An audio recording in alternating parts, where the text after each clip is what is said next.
Hello everyone, welcome to Jaya blogs. ఈరోజు video వచ్చేసి every year నేనైతే మట్టి వినాయకుడిని ఇంటికి తెచ్చుకుంటాను. ఇంటికి తెచ్చుకొని నాకు నచ్చిన పెయింట్స్తో నాకు నచ్చినట్టుగా పెయింటింగ్ అయితే చేసుకుంటాను. నేను ఫ్యూ ఇయర్స్ నుంచి, అంటే మేబీ ఒక 10-15 ఇయర్స్ నుంచి ఇలానే చేస్తున్నాను అన్నమాట. మా ఇంట్లో చిన్న వినాయకుడిని పెట్టేసుకొని మంచిగా ఇష్టం వచ్చినట్టుగా డెకరేషన్ అయితే చేసుకుంటాము. సో ఇక్కడైతే నేను కలరింగ్ స్టార్ట్ చేశాను. ఫ్యాబ్రిక్ కలర్స్ యూస్ చేస్తున్నాను. యూజువల్గా అయితే పోస్టర్ కలర్స్ యూస్ చేయాలి. నా దగ్గర పోస్టర్ కలర్స్ అయితే అవైలబుల్గా లేవు, ఫ్యాబ్రిక్ పెయింట్స్ అయితే అవైలబుల్గా ఉన్నాయి. సో అవే చేసేస్తున్నాను. ముందైతే కింద ఫ్లవర్ పార్ట్ ఉంది కదా, అది ధోతి అండ్ పగడి ఉంటుంది కదా, షాల్వా, అన్ని వీటికైతే మనకి ఇష్టం వచ్చిన కలర్స్ వేసేసుకోవచ్చు. ఫైనల్గా అయితే స్కిన్ కలర్ ఉంటుంది కదా, అది నేను ఫేస్కి, ఇయర్స్కి, లెగ్స్కి ఏదైతే ఎక్స్పోజ్ అవుతూ బయటికి కనిపిస్తాయో వాటన్నిటికీ వేసేసుకుంటాను అనమాట.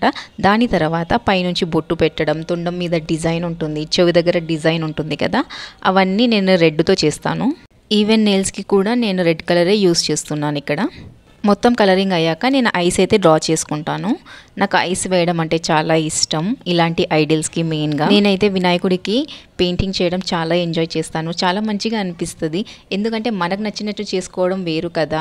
బయట అయితే డైరెక్ట్గా మనకు డిఫరెంట్ కలర్స్లో అవైలబుల్గా ఉంటాయి. ఇక్కడైతే మన చాయిసే ఉంటుంది. మొత్తం పెయింటింగ్ అయ్యాక మన బుజ్జి వినాయకుడు అయితే ఇలా ఉన్నాడు.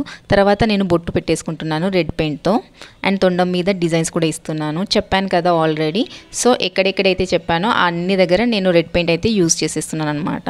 ఇదైతే మట్టి వినాయకుడే, పిఓపి కాదు. సో నీళ్ళలో వేయగానే ఈజీగా కరిగిపోతుంది. ఎవ్రీ ఇయర్ మేమైతే వినాయకుడిని ఇంటికి తెచ్చుకుంటాము.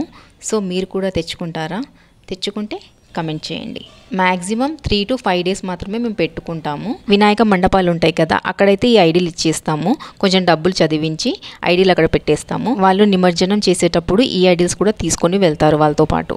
ఇక్కడైతే నేను వినాయకుడిని డెకరేట్ చేస్తున్నాను. కొన్ని కుందన్స్ అలా ఉంటాయి కదా, లేసెస్, వాటితో అయితే డెకరేట్ చేసుకుంటున్నాను. ఎవ్రీ ఇయర్ మేమైతే నిమజ్జనం టైంలో ట్యాంక్ బండ్కి వెళ్తాము. మంచిగా ఫ్యామిలీతో వెళ్ళి 5 to 6 hours అక్కడ స్పెండ్ చేసేసి ఫుల్ ఎంజాయ్ చేస్తాము. మీలో ఎంతమంది ట్యాంక్ బండ్కి వెళ్ళి మాలా ఎంజాయ్ చేస్తారు? ఇన్ కేస్ చేస్తే కనుక కమెంట్ చేయండి. ఫైనల్గా మన బుజ్జి గణేష రెడీ అయ్యాడు. చూడండి ఎంత బ్యూటిఫుల్గా ఉన్నాడు. నా పెయింటింగ్ గణేష అండ్ డెకరేషన్ ఎలా ఉందో కమెంట్స్లో నాకైతే చెప్పండి. ఈ వీడియో నేను ముందుగానే పోస్ట్ చేస్తున్నాను కాబట్టి advance happy Vinayaka Chaturthi to everyone.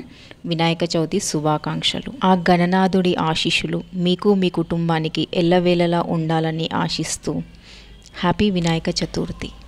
మరిన్ని ఇలాంటి ఇంట్రెస్టింగ్ అప్డేట్స్ కోసం please do like, share and subscribe my channel. Thank you.